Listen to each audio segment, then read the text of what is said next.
waxay culimmadu yidhaha waa martabaة الأنس بالله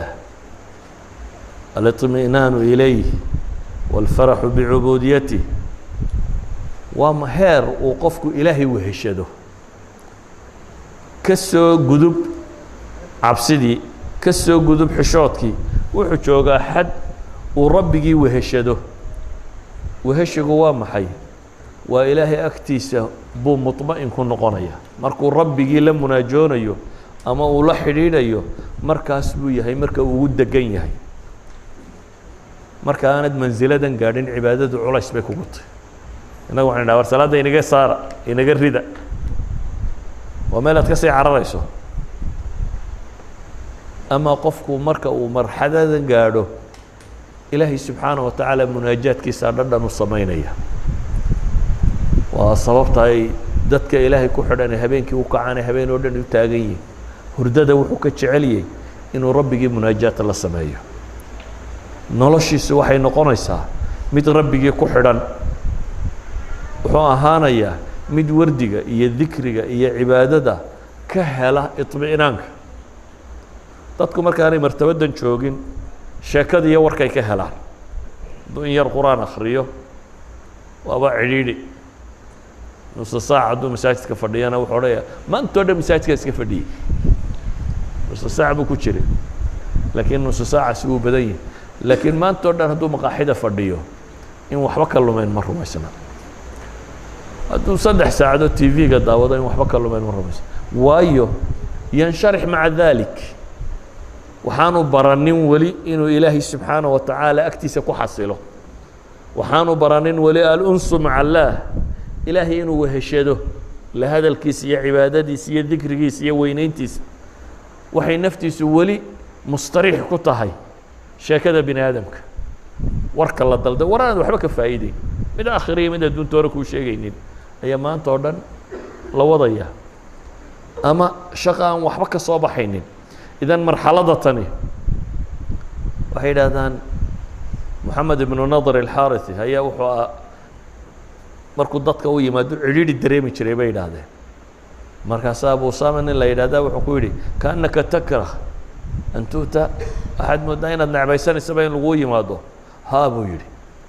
ama tastawxish buu markaa weydiiyey oo marka aad cidlada joogto miyaad cidlo dareemin markaad cidlada joogto miyaad cidlo dareemin buu yidhi sidaan cidlo u dareemaa buu yidhi anigoo rabbigay xusaya malik ibnu muqafal nin la yidhaahdo isna wuxuu leeyahay gurigiisu keligii fadhiisan jiro markaasay yidhahdaan miyaad waxsha dareemaynin kelinimo oo ma kelinimuu dareemaa buu yidhi qof ilaahay la hadlaya qof rabbigii la munaajoonaya miyaa kelinimo dareema rag badan bay ka soo ururiyeen kelimaad caynkaasa xataa fudayl ibnu lciyaad ba waxaa laga sheegay inuu dhahaa طuuba liman istawxasha min الnaas wa kaana allahu jaliisa waxa fiican buu leeyahy ama waxa wanaag helay ninka dadka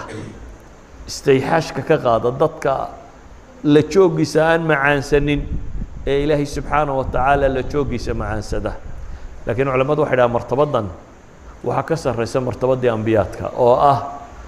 isagoo khalqiguna waxay xaq u lahaayeen siinaya ayuu haddana rabbigii ku xidhnaa isagoo dadka dhex jooga nabiy llaahi moxamed calayhi الsalaatu wasalaam isagoo kula dii xaqin xaqiisa siinaya oo dadka la jooga oo la yidhaahdo magaalada addoontu gacanta ka qabsataayo muu ka tegi jirin ilaa uu danteeda u dhammeeyo oo carruurta salaamayo oo cid walba la jooga ayuu haddana ahaa maxay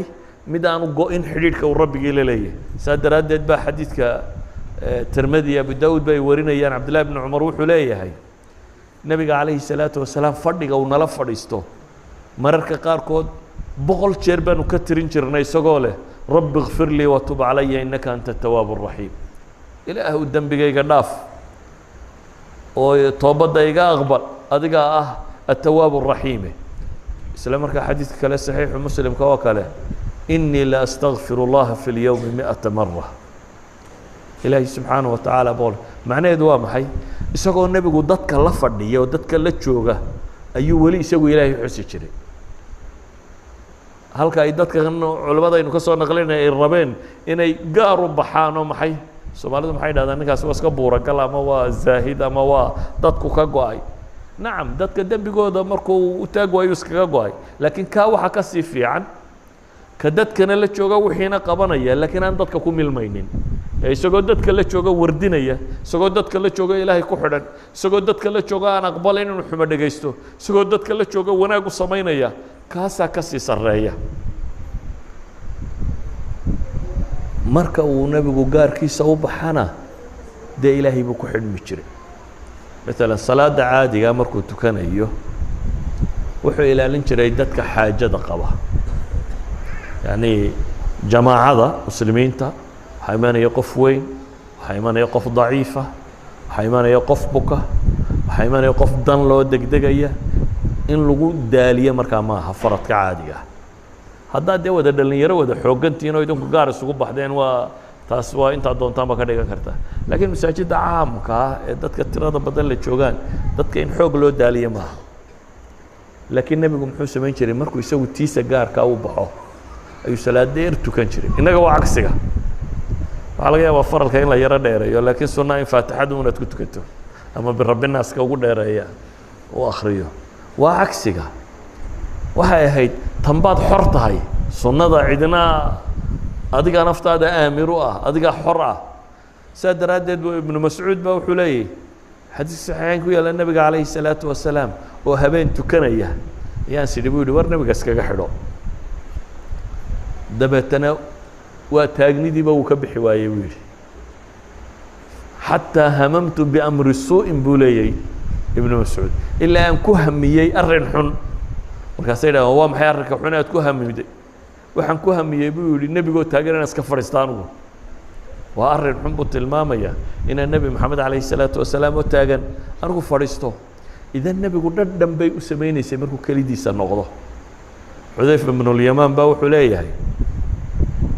nebigaa ku xidhay calayhi salaatu wasalaam habeen isagoo tukanaya dabeetana albaqruu bilaabay buu yidhi markaasaan sidhi buu yidhi dee malaa ilaa 100 aayadood 100 aayadood waa jis dhadhow jisku waa 120 140 meelaha waxaan sidhi buu yidhi ilaa 100 aayadood markuu akhriyo wuu rukuuci doonaa markaasuu ka socday buu yidhi boqolkii markuu akhrinayay buu socday wuu waday waxaan sidhi buu yidhi malaa un dee suuradda markuu dhammeeyo haddaba suurat albaqara waa imisa 286 aayadood waa 2 jis iyo dheeraad waana ragcad weli waxa loo taagan yihin waxaan sidhi buu yidhi malaa markuu dhammeeyo albaqru rukuuci doonaa dabeetana suuratu nisaa buu bilaabay buu yidhi markaasuu haddana nisaa dhameeyey dib buu usoo noqdo haddana suuratu ali cimraan buu bilaabay buu yidhi markaasuu haddana ali cimraan dhameeyey waa 3 suuradood waa 5 jis meelaha ayuu ragcaddii koowaad ku akrinaya waxa kaaga daran siduu u akrinayay mayuu dudubinayay maya rabbigii buu la munaajoonaya la hadlaya wuxuu leeyahay mutrasil buu ahaa si degan buu u akrinayay weliba buu leeyahay hadduu soo maro aayad tasbiix ka warramaysa wuu tasbiixsanayay hadduu aayad baryada ilaahay soo maro waa ilaahay buu baryayey hadduu aayad yacni qur-aankuwan uu akhrinayo wuxuu sheegayuu la dhaqmayay intaa maxaa dheer wuu rukuucay buu yidhio intii uu taagnaa in leeg buu haddana rukuucsanaaday buu leeyahy yacni in 5 jis laga akhriyay ku dhodhow ayuu haddana rukuuc waday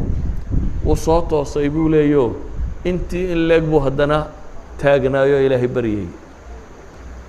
wuu sujuuday intii le yacni wuxuu tilmaamayaa qiyaamkiisa iyo sujuuddiisa iyo rukuucdiisa iyo wuxuuba inay isku dhadhawaayeen qiyaam qura muu dheeraynayn ee dhammaantood buu dheeraynayay maxaan uga dan lehnay arrimahan waxaan uga dan lehnoo tilmaamaynaa ilaahay buu weheshanayay cibaadadaa dhadhan u samaynaysay ilaahay inuu ka fogaadaa baanu doonaynin inuu rabbigii la hadlaa buu macaansanayay qofku ladadatan macaankan markuu dhadhamiyo wuu ka gadisan yahay qofka kale walidaalika baa siduu u taagnaa nebiga cagaha bararay markaasay caaisha waxay tidhi ilaahay rasuulkiisiiyow maxaad sidan u yeelaysaa ilaahay baaba dembigaagii hore iyo dembigaagii dambeba adiga dhaafee dembiba laguma qorine maad nasatido maxaad saa isugu cadaabaysaa oo u samaynaysaa nebigu calayhi salaatu wasalaam wuxuu ku leeyahy oo miyaanan noqonaynin afalaa akuuna cabdan shakuura qof mahadnaqa ilaahay subxaana wa tacaala waan u mahadnaqayaa buu tilmaamaya أيها الأحبة وحين لا نمركها إحسان العبادة أن تعبد الله كأنك تراه فإن لم تكن تراه فإنه يراك. مقامات كصدح دابع علماء دكت الماما، مقام الخوف والمشاهدة، هي مقام الحياء والمراقبة، هي مقام الأنس مع الله. هنا دادقو إلهي كعب سنة يا وحا سميسو ورميسانين وكو أركيو iyo inaad ilaahay ka xishoonayso aad dareensantahay inuu ku taalacanayo meel kasta aad joogtaba iyo inaad ilaahay weheshanaysaba oo inaad isaga la joogto aad macaansanayso. walidaalika baa culamadii muslimiinta qaar ka mid ah waxaa laga sheegaa inay odhan jireen jannada adduunka ninkaan ku dhadhamini jannada aakhira kaasi dhadhamin garan maayo. jannada sheegayaan waxa weeyaan ilaahay ku xidhankiisa, inay cibaadadu dhadhan kuu samayso, inaad ilaahay weynidiisa dareento, inaad ilaahay wuxuu nimco ku siiyey dareento, inaad ilaahay mahadnaqiisa badisid, inaad rabbigaa subxaanaه wa tacaala weheshatid. kaasi waa ixsaanka qayb ka mid ah. ilaahayna wuxuu ina leeyahy waaxsinuu in allaha yuxibu اlmuxsiniin. ixsaankaasi sameeya oo samafalo cibaadadiina ku samafala. ilaahay subxaanaه wa tacaala wuxuu jecel yahay kuwa samafale. إنا لا نضيع أجر من أحسن عملا وإن الله لمع المحسنين. إلهي آيات بدن القرآن كنت المامية دتك إحسان كالسمية أجر كودينا إلهي اللومنين. إلهي أنت محسن كالسماها سميسة إنه معود أيهي. أيها الأحبة هدين ربنا إلهي إنه كوهي ليه، إنه كو قرقاره، إنه نلش كوف ضيديه. waxaynu u baahanay cibaadadeennu inay dhadhan samayso.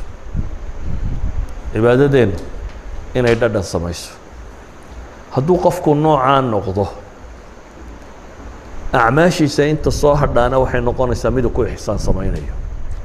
waayo wuxuu ogyahay inuu rabbigii taalacanayo. idan fii kulli axwaalihi yatacaamal maca allah. qofkani wax kasta uu qabanayo ka eegi maayo xagga dadka ka soo horjeeda ee wuxuu ka eegayaa maxay xagga rabbigii subxaanaه wa tacaala. hadduu wax sadaqadaysanayo ilaahay buu ugu dhowaanayaa, wax fiican buu sadaqaynaya, eegi maayo qofkanuu siinayaa ku yihi. hadduu hadlayo wax wanaagsan buu sheegaya. waquluu linnaasi xusnan baa ilaahay dadka sama ku dhaha, waayo ilaahay buu muraaqabadiisa ogyahay in rabbigii daawanayo. ilaahay buu ka xishoonaya in rabbigii uu ka maqlo wax afkiisa ku xun. taasi waxay keensanaysaa hadday alixsaan fi lcibaada dhacdo automatically waxaa ka dhalanaya mucaamalaadkaaga oo dhami inay ixsaanka soo galaan. qofka mu'minkana mucaamalaadkiisu waxay gaadhaan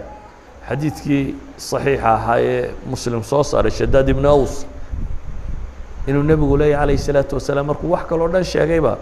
ina allaha kataba alixsaana calaa kulli shay. ilaahay wax walba in ixsaan lagu qabto, si fiican loo qabto ayaa rabbi faray dadka. oo xataa baa rabbi leeyahy haddaa wax dilaysaan si fiican u dila. qof dil lagu xukumay oo maxkamaddu dilayso in tamthiil lagu sameeyaa ma bannaana, in la googooyo ama la toorjargareeyo ama la ciqaabo ama kan ma bannaana. xataa haddaad wax gowracaysaan baa la yidhi digaagad neef adhaya waxbaad qalaysaa faaxsinu dibxa baa ilaahay yidhi gowraca wanaajiya. oo wuxuu nebigu yidhi calayhi الsalaatu wasalaam mididaada isagoo neefku ku arkaynin soo soofaysa raawisa ku gowricin, midaa kirkirayso aan waxba jaraynin ha ku gowricin, midi af badan ha ku gowrac. oo nebigu wuxuu leeyay falyurix dabiixatahu, ha u raaxeeyo neefkan uu gowracayo. idan qofka mu'minkii wax kastoo uu qabanayo ilaahay baa kuu baneeyey inaad xoolaa qalato, laakiin ha silcinin.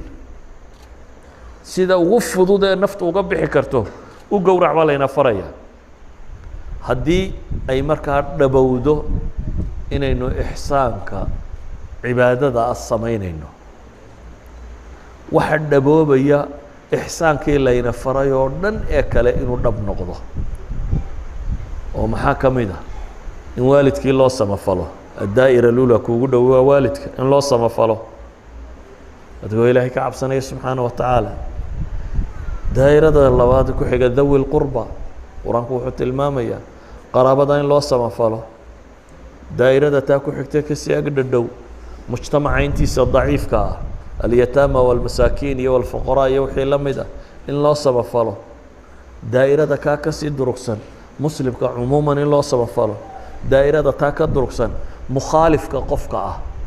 xataa kuwaan kula diin ahayn in loo samafalo haddaanu muxaarib ahayn hadduu dagaal kugula jiro mowdic iljihaadda joogo waa gaar laakiin markaa nabad tahay kuwanaa la degantihiin oo kale markay tahay in loo samafalaabaa diintu ina faraysa bale in dadkooda ducafadaa wax la siin karo oo loo samafali karo ducafada aynu sheegaynaa waa maxay cid kasta oo baahan gaalka zakaan la siin karin zakada lama siiyo laakiin sadaqada caamkaa waa la siin karaa hadduu baahan yahay hadduu daciif yahay hadduu jaarkaa yahay hadduu qaraabadaa yahay waa la siin karaa sidaa awgeed daa'iradaasaa loo samafalaya markay basharka dhaafto waxaa la yidhi waxaad u samafalaysaa maxay xayawaankii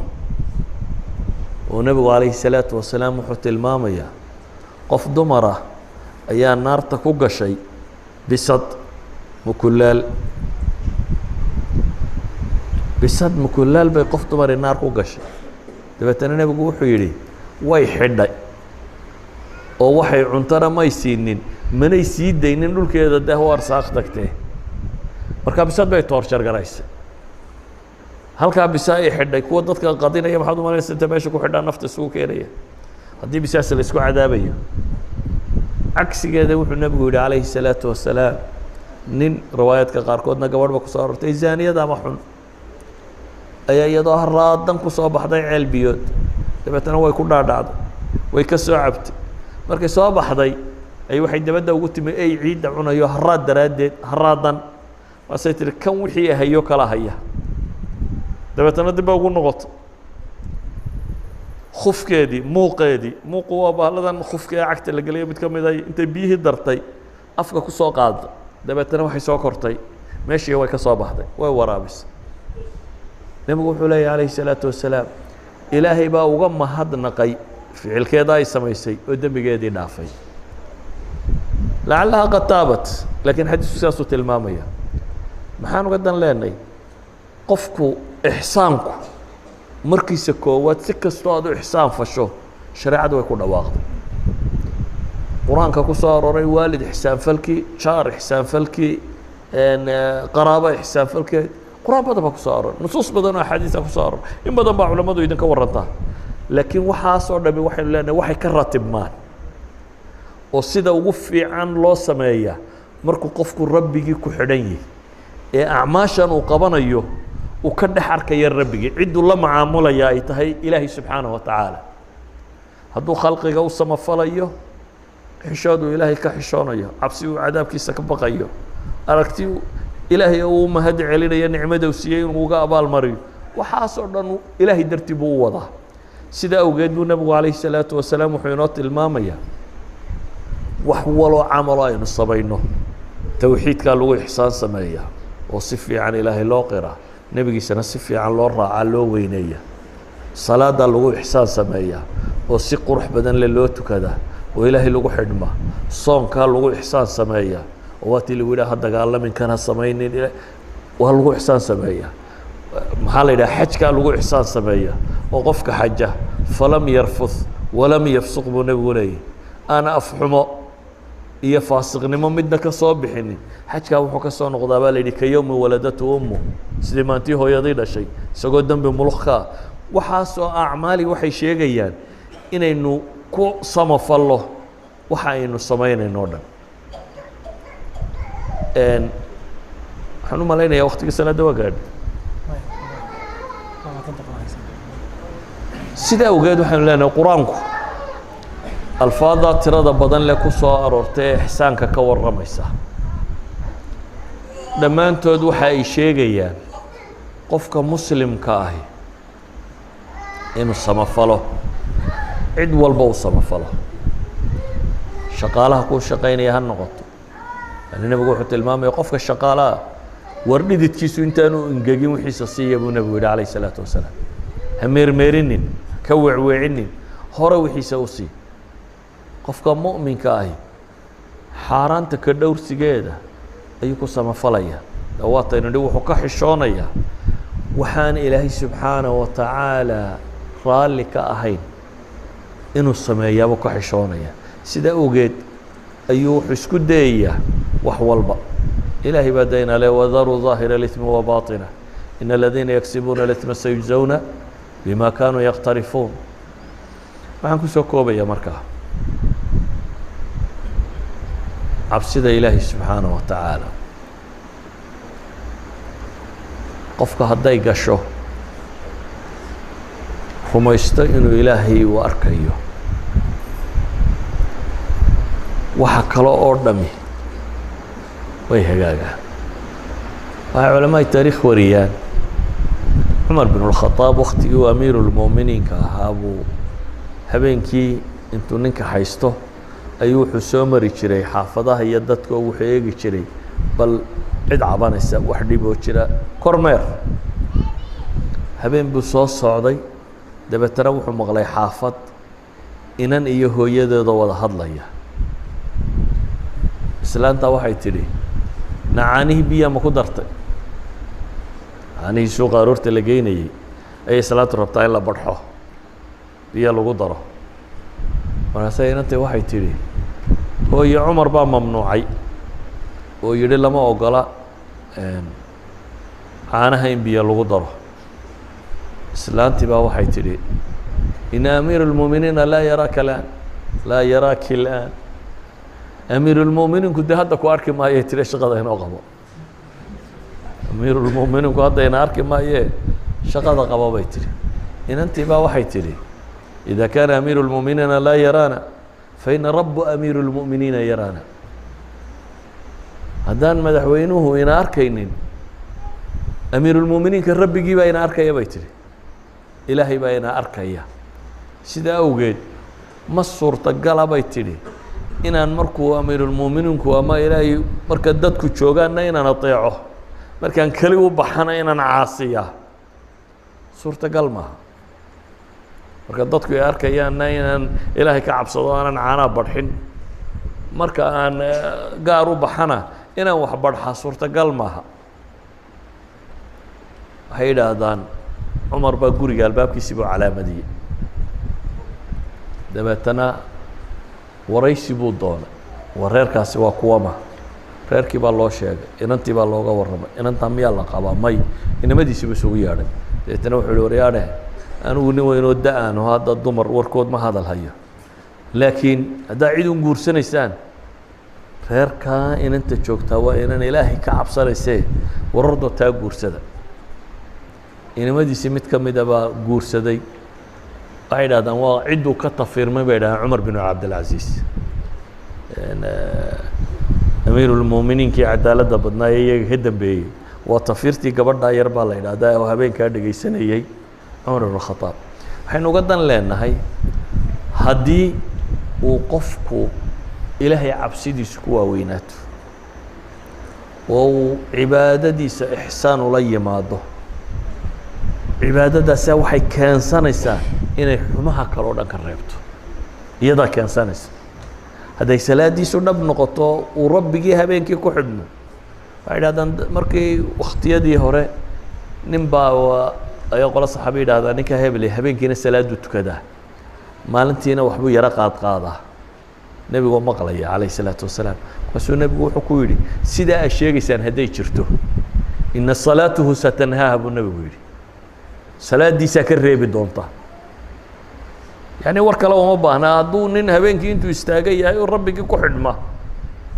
dabeecada noocaasiya inuu rabbigii ku xidhan yahay iyadaa samayn doonta buu nebigu leeyahy inay noloshiisa kantaroosho oo gacantiisa kantaroosho uu qof dhowr soo noqdo